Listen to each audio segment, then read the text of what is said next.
Hello குட்டீஸ், இன்றைக்கி நம்ம 7th ஸ்டாண்டர்ட் சமச்சீர் புக்லேருந்து சயின்ஸ் புக்லேருந்து unit 5 reproduction and modification in plants பற்றி பார்க்க போகிறோம்.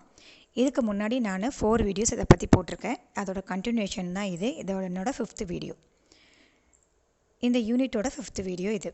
இந்த வீடியோவில் என்ன பார்க்க போகிறோன்னா, how flower change to fruit. நம்ம பார்த்தோம் ஆல்ரெடி ஃப்ளவர்ஸோட பார்ட்ஸ் எல்லாம் என்னென்ன அப்படிங்கிறது பார்த்தோம். Calyx, corolla, male reproductive part, female reproductive பார்ட்லாம் பார்த்தோம். இப்போ அந்த ஃப்ளவர் வந்து எப்படி ஃப்ரூட்டாக கன்வெர்ட் ஆகுதுங்கிறத பார்க்க போகிறோம். To understand how a flower develops into fruit, let us perform an experiment on pumpkin plant. We know from our earlier explorations the flowers of pumpkin are unisexual. நமக்கு முன்னாடியே தெரியும் இந்த pumpkin அப்படிங்கிற ஒரு பிளான்ட்டில் இருக்கிற ஃப்ளார்ஸ் எப்படி இருக்கும் அப்படின்னா, அது யூனிசெக்சுவல். அது ஒன்றா மேல் ஃப்ளார்ஸ் இருக்கும் அல்லது ஃபீமேல் ஃப்ளார்ஸ் இருக்கும். பட் இந்த யூனிசெக்சுவல் ஃப்ளார்ஸ் வந்து எப்படின்னா, பம்ப்கினில் மேல் ஃப்ளார்ஸும் இருக்கும், ஃபீமேல் ஃப்ளார்ஸும் இருக்கும். We can easily identify the male and female flowers buds of pumpkin even before they bloom. இப்போ பார்த்தீங்கன்னா, அது பட்ஸாக இருக்கும்போதே அந்த பம்ப்கினோட ஃப்ளார் மேல் ஃப்ளாரா ஃபீமேல் ஃப்ளாரான்னு ஈஸியாக கண்டுபிடிக்க முடியும். Once flower buds appear, immediately identify 10 female flower buds. Flower buds appear ஆகும்போதே நம்ம ஒரு 10 ஃபீமேல் ஃப்ளார்ஸ் பட்டை வந்து நம்ம ஐடென்டிஃபை பண்ணிக்கலாம். பண்ணிவிட்டு tie a plastic bag around each bud so that no outside material can enter. அந்த ஃபீமேல் ஃப்ளார் சுற்றியும் நம்ம பிளாஸ்டிக் பேக் வச்சு கவர் பண்ணிடுறோம். அப்போ வந்து வெளியிலேருந்து எந்த மெட்டீரியலும் அதில் போய் டச் ஆகாத மாதிரி பார்த்துக்கணும்.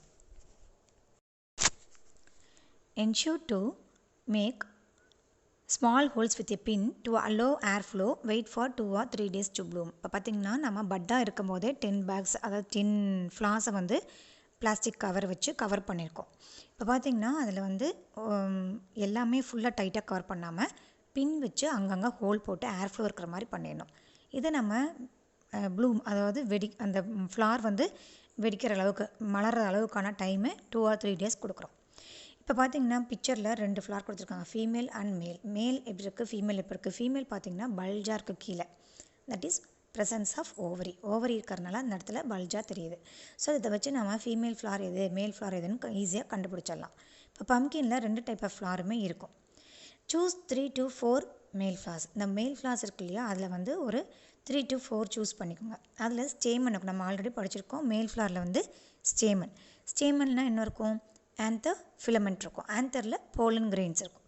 இந்த போலன் கிரெயின்ஸை நம்ம ஒரு ஷீட் ஆஃப் பேப்பரில் கலெக்ட் பண்ணி வச்சுக்கலாம். இப்போது 10 பேக்ஸ்க்கு நம்ம கவர் பண்ணியிருக்கிறோம் அப்படின்னா, அதில் 5 பேக்ஸ் மட்டும் ஓப்பன் பண்ணி விட்டுடலாம் ஃபீமேல் ஃப்ளார்ஸை. இப்போ இந்த ஃபீமேல் ஃப்ளார்ஸில் என்ன இருக்குன்னு படிச்சிருக்கோம், ஸ்டிக்மா, ஸ்டைல், ஓவரி இருக்கும். இந்த ஸ்டிக்மா மேலே நம்ம கலெக்ட் பண்ணிக்கிற போலன் கிரெயின்ஸ் எல்லாம் கொண்டு போய் அந்த ஸ்டிக்மாவை டிஸ்டர்ப் பண்ணாமல், எந்த டேமேஜும் பண்ணாமல் அந்த ஸ்டிக்மா மேலே நம்ம கொட்டிடுறோம். Brush the collected pollen grains on the stigma with a soft paintbrush. Take care not to damage the stigma. Okay. After few days, we can see that flower in all bags that were not opened at all would wilt without forming a fruit, while most of the flowers to which pollen grains have been applied for fruits. இப்போ பார்த்திங்கன்னா, நம்ம pollen grains போய் touch பண்ண ஃப்ளார்ஸில் மட்டும் என்ன ஆகிருக்கும், open ஆகி flower வந்து ஃப்ரூட்டாக கன்வெர்ட் ஆகிருக்கும். பட் அதே வந்து நம்ம போலன் கிரெயின்ஸ் போய் ரீச் ஆகாத ஃப்ளார்ஸ் எல்லாம் அப்படியே வாடிடும். ஓகேவா, அது எல்லாமே வந்து என்ன இருக்காது, ஓப்பன் ஆகிருக்காது. ஆல்சோ அது அப்படியே என்ன ஆகிருக்கும், வில்ட்னா வாடி இருக்கும். The process by which pollen grains reach stigma is called as pollination. Pollen கிரெயின்ஸுங்கிறது மேல் ஃப்ளாரில் இருக்கிற ஆந்தரில் இருக்கும், ஸ்டிக்மா ஃபீமேல் ஃப்ளாரில் இருக்கும். ஸோ இந்த போலன் கிரெயின்ஸ் வந்து ஸ்டிக்மாவை ரீச் ஆகும்போது அங்கே வந்து நமக்கு என்ன, அது ப்ராசஸ் என்னன்னு சொல்லுவோம், பாலினேஷன்னு சொல்லுவோம். The flower that receives pollen grains is called pollinated flower, while the one that did not receive pollen grains is called unpollinated flower. இப்போ ஒரு ஃப்ளாருக்கு வந்து போலன் கிரெயின்ஸ் ரிசீவ் ஆயிடுச்சு அப்படின்னா நம்ம பாலினேட்டட் ஃப்ளார்னு சொல்லுவோம்.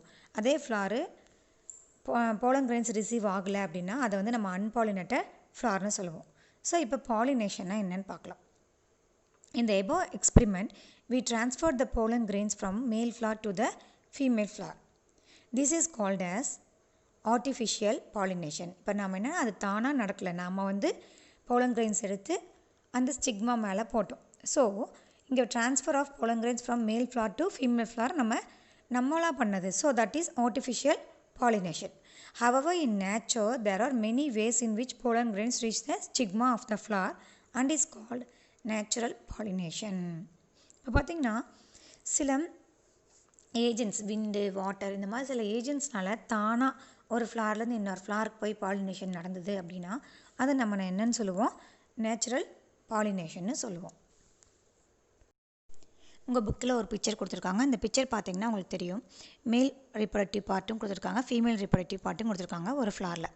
இந்த ஃப்ளாரில் என்னென்ன இருக்குது? நம்ம ஆந்தர், தட் மீன்ஸ் ஸ்டேமனில் ஆந்தர் ஃபிலமெண்ட் இருக்குது. ஃபீமேல் பார்ட்டில் ஓவரிஸ், ஸ்டிக்மா, ஸ்டைல் இருக்குது. இப்போ ஹனிபீஸ் அல்லது பட்டர்ஃப்ளை இது மாதிரி இருக்கிற நேச்சுரல் ஏஜென்ட்ஸ் இது என்ன பண்ணோம் அப்படின்னா போலன் கிரெயின்ஸ் எடுத்துகிட்டு போய் ஸ்டிக்மாவில் டச் பண்ணும்போது அங்கே என்ன ஆகும்? சேம் ஃப்ளார்லேயோ அல்லது அதர் ஃப்ளார்லேயோ இப்படி டச் ஆகும்போது ஃப்ளவர் ஃப்ரூட்டாக கன்வெர்ட் ஆகிறதுக்கான ப்ராசஸ் நடக்கும்.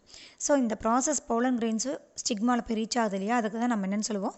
பாலினேஷன் சொல்லுவோம். எதர் இது நேச்சுரலாக ஆர்டிஃபிஷியலாக அப்படிங்கிறன எப்படின்னா நம்மளாக எடுத்து இது பண்ணோம்னா ஆர்டிஃபிஷியல். தானாக ஃப்ளார்ஸ் விண்டுனாலேயோ அல்லது இந்த மாதிரி பட்டர்ஃப்ளைஸ் இந்த மாதிரி இன்செக்ட்ஸ்னால இருக்குது அப்படின்னா அது நேச்சுரல் பாலினேஷன்னு சொல்லுவோம். In some plants like grasses, pollen grains are light. Stamens shed pollen grains and are carried by wind to other flower. Insects, birds are also other agents of pollination. Bees, butterflies and variety of birds hover around flowers. They help to carry pollen grains from one flower to another. Pollen grains stick to their legs, wings or abdomen when they move from one flower to another. This is called as cross pollination. சரி, இது வரைக்கும் பாலினேஷன்னா என்னென்னு பார்த்தோம். பாலினேஷன்னா ஸ்டிக்மாவில் போய் pollen grains போய் touch ஆகணும். அதாவது ஸ்டேமனில் இருக்கிற போலன் கிரெயின்ஸ் ஸ்டிக்மாவில் போய் டச் ஆச்சு அப்படின்னா அங்கே ப்ராசஸ் ஏற்படுது இல்லையா, தட் இஸ் கால்ட் பாலினேஷன். அதுவே நாமளாக அந்த போலன் கிரெயின்ஸ் எடுத்து ஸ்டிக்மாவில் வச்சோம் அதுனா ஆர்டிஃபிஷியல் பாலினேஷன். நேச்சுரலாக பை விண்டுனாலேயோ அல்லது பீஸ், ஹனிபீஸ், இன்செக்ட்ஸ்னாலேயோ நடந்ததுன்னா அது நேச்சுரல் பாலினேஷன் சொன்னோம். இப்போது கிராஸ் பாலினேஷன் பற்றி பேச போகிறோம். இப்போ என்னென்னா கிராஸ் அந்த மாதிரி இதில் என்ன பார்த்திங்கன்னா ரொம்ப போலன் கிரெயின்ஸாக ரொம்ப வெயிட்லெஸ்ஸாக இருக்கும். அதெல்லாம் உங்களுக்கு விண்டு காற்றடிச்சாவே உங்களுக்கு என்ன ஆகிடும்? போலன் கிரெயின்ஸ் அப்படியே உதிர ஆரம்பிச்சிடும். இது இல்லாமல் நமக்கு இன்செக்ட்ஸ், பேர்ட்ஸ் இதெல்லாம் கூட ஏஜென்ட்ஸ் ஆஃப் பாலினேஷன் தான். நம்ம ஆல்ரெடி பார்த்துருக்கோம், பீஸ், பட்டர்ஃப்ளைஸ், பேர்ட்ஸ் இதெல்லாம் கூட நமக்கு ஒரு இடத்துலேருந்து இன்னொரு இடத்துக்கு போலன் கிரெயின்ஸை கேரி பண்ணுறதுக்கு ஹெல்ப்ஃபுல்லாக இருக்குது அப்படின்னு பார்த்துருக்கோம். இப்போ பார்த்திங்கன்னா போலன் கிரெயின்ஸு ஒரு பூலேருந்து இன்னொரு பூவுக்கு போகுது அப்படின்னா அதுக்கு நம்ம கிராஸ் பாலினேஷன் அப்படின்னு சொல்லுவோம். இதே ஒரு பூவில் இப்போ பார்த்திங்கன்னா பைசெக்ஷுவல் ஃப்ளார்ஸ் இருக்குதுன்னு சொல்லியிருக்கிறோம் இல்லையா. ஆல்ரெடி உங்களுக்கு காமிச்சிருக்கேன், ஹைபிஸ்கஸ் டிசெக்ஷன் போட்டிருக்கேன் வீடியோ. அதில் பார்த்திங்கன்னா ஹைபிஸ்கஸ் ஒரு பைசெக்ஷுவல் ஃப்ளார் தான். அப்போ பைசெக்ஷுவல் ஃப்ளாரில் பார்த்திங்கன்னா உங்களுக்கு ரெண்டுமே இருக்கும், மேல் ரிப்ரடக்டிவ் இருக்கும், ஃபீமேல் ரிப்ரடக்டிவ் இருக்கும். So male reproductive pollen grains female reproductive இருக்கிற ஸ்டிக்மாவில் போய் டச் ஆச்சுன்னா அங்கே பாலினேஷன் ஏற்படும் இல்லையா. அந்த பாலினேஷனை நம்ம என்னென்னு சொல்லுவோம்? செல்ஃப் பாலினேஷன்னு சொல்லுவோம். நீங்கள் இங்கே ஒரு டவுட் வரலாம், என்னடா ஹைபிஸ்கஸில் செல்ஃப் பாலினேஷன் நடக்கலாம் பட் ஃப்ரூட்ஸ் இல்லை அப்படின்னு. இது நீ ஹையர் கிளாஸ் படிக்கும்போது எந்தெந்த ஃப்ளார்ஸ் ஃப்ரூட்டாக கன்வெர்ட் ஆகும், எந்தெந்த டைப்ஸ் ஆஃப் ஃபேமிலிஸ் ஃப்ரூட்டாக கன்வெர்ட் ஆகாது அப்படிங்கிறத நம்ம ஃப்யூச்சரில் படிப்போம். ஓகேவா? இப்போ பார்த்திங்கன்னா பாலினேஷன்னா என்ன, ஆர்டிஃபிஷியல் பாலினேஷன் என்ன, நேச்சுரல் பாலினேஷன் என்ன, கிராஸ் பாலினேஷன் என்ன, செல்ஃப் பாலினேஷன் என்னன்னு பார்த்தோம். நெக்ஸ்ட்டு எது செல்ஃப் பாலினேஷன் பிளான்ஸ் அப்படின்னு பார்க்கலாம். பார்த்திங்கன்னா பீன்ஸ், டொமேட்டோஸ் இதெல்லாம் செல்ஃப் பாலினேஷன். அது கூட நம்ம இங்கே பார்த்திங்கன்னா செல்ஃப் பாலினேஷன் நடக்கணும் அப்படின்னா ஒரு அஜிடேஷன் இருக்கணும். அதாவது போலன் கிரெயின்ஸ் ஷெட் ஆகணும் இல்லையா. போலன் கிரெயின்ஸ் அஜிடேஷன் நடக்கணும் அப்படின்னா இங்கே என்ன நடக்கணும்? நமக்கு எதோ இன்செக்ட்ஸ்னாலேயோ இல்லை விண்டுனாலேயோ நமக்கு அது நடக்கணும். ஸோ இந்த மாதிரி ஏதோ ஒரு ஏஜென்ட்ஸ் ஹெல்ப் பண்ணுது இல்லையா, அந்த ஏஜென்ட்ஸ்க்கு நம்ம என்னென்னு சொல்லுவோம்? பாலினேட்டர்ஸ். அதாவது they need help to create vibrations, isn't it? இப்போ பார்த்திங்கன்னா even though for example tomato self-pollinate, they need the help of the insect to create vibrations within the flowers that will effectively loosen the pollen.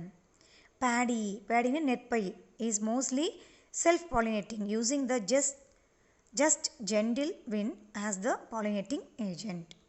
The agents that are helping in pollination are called pollinators. நமக்கு இங்கே tablet காலம்னு கொடுத்துருக்காங்க. என்னென்னா differences between self and cross pollination. அதுக்கு முன்னாடி உங்களுக்கு பிக்சரை பார்த்தீங்கன்னா உங்களுக்கு புரியும். செல்ஃப் பாலினேஷன்னா என்ன? ஒரே ஃப்ளாரில் பைசெக்ஷுவல், அதாவது பைசெக்ஷுவல் ஃப்ளாரில் போத் மேல் அண்ட் ஃபீமேல் இருக்கு இல்லையா? ஸோ அதில் போலன் கிரெயின்ஸ் வந்து உங்களுக்கு என்ன ஆயிரும்? பாலினேஷன் நடக்கும். பாலினேஷன் எப்படி? ஸ்டிக்மா ஸ்டாமனில் இருக்கிற போலன் கிரெயின்ஸு ஸ்டிக்மாவில் போய் டச் ஆகுது இல்லையா? ஸோ ஒரே ஃப்ளாரில் அல்லது அதே கைண்டு சேம் பிளான்ட்டில் நடந்து அப்படின்னா அது வந்து நம்ம செல்ஃப் பாலினேஷன்னு சொல்லுவோம். இதே கிராஸ் பாலினேஷன் அப்படின்னா ஒரு ஃப்ளார்லேருந்து அனதர் ஃப்ளாரில் நடக்கும். அது ஆல்சோ சேம் கைண்ட் ஃப்ளாராகவும் இருக்கலாம், இல்லை டிஃப்ரெண்ட் கைண்ட் ஆஃப் ஃப்ளாராகவும் இருக்கலாம், பிளான்ட்டாகவும் இருக்கலாம். ஸோ அதை வந்து நம்ம கிராஸ் பாலினேஷன் சொல்லுவோம். இப்போ நம்ம டேப்லெட் காலத்துக்கு வரலாம். செல்ஃப் பாலினேஷன் அப்படின்னா pollen grains are transferred from the anther to the stigma of the same flower. ஒரே ஃப்ளார்லேயே ஆந்தரும் ஸ்டிக்மாவும் இருக்கு இல்லையா? அங்கே போலன் கிரெயின்ஸ் எக்ஸ்சேஞ்ச் நடக்குது. Or to another flower of the same plant, அதே பிளான்ட் சேம் பிளான்ட்லேயே அனதர் ஃப்ளாரில் நடந்தாலும் that is self pollination. But cross பாலினேஷன்னா pollen grains are transferred from the anther of the one flower to the stigma of another flower. இங்கே பார்த்தீங்கன்னா another flower of the same kind, ஒரே வகையோ அல்லது different plant, அதுக்கு பேர் நம்ம cross பாலினேஷன்னு சொல்லுவோம். Plants do not need to produce pollen grains in a large quantity of self pollination. Self pollination நடக்குது அப்படிங்கும்போது அங்கே நிறைய pollen grains தேவைப்படாது. But plants need to produce pollen grains in larger quantities to increase the chance of pollination. இப்போது ஒரு ஃப்ளார்லேருந்து இன்னொரு ஃப்ளாருக்கு போகணும் அப்படின்னா இதுக்கு வேறு ஏதாச்சும் ஏஜென்ட்ஸ் தேவை. ஸோ அங்கே இந்த மாதிரி கிராஸ் பாலினேஷன் நடக்கும்போது உனக்கு நிறைய pollen grains தேவைப்படும். It does not produce changes in the characteristics of new plants. Cross pollination does introduce variations in characteristics of new plants. இப்போ ஒரே சேம் பிளான்ட்லேயே இந்த பாலினேஷன் நடக்கிறனால அங்கே எந்த ஒரு டிஃப்ரென்ஸும் தெரியாது அந்த பிளான்ட்டில். பட் இந்த மாதிரி அதர் பிளான்ட்லேருந்து pollen grains வருது, டிஃப்ரெண்ட் பிளான்ட் வருது அப்படிங்கும்போது உங்களுக்கு இந்த கிராஸ் பாலினேஷனில் என்ன நடக்கும்? கொஞ்சம் வேரியேஷன்ஸ் இருக்கும். இந்த பிளான்ட்டோட கேரக்டரிஸ்டிக்ஸில் சில வேரியேஷன்ஸ் இருக்கும்.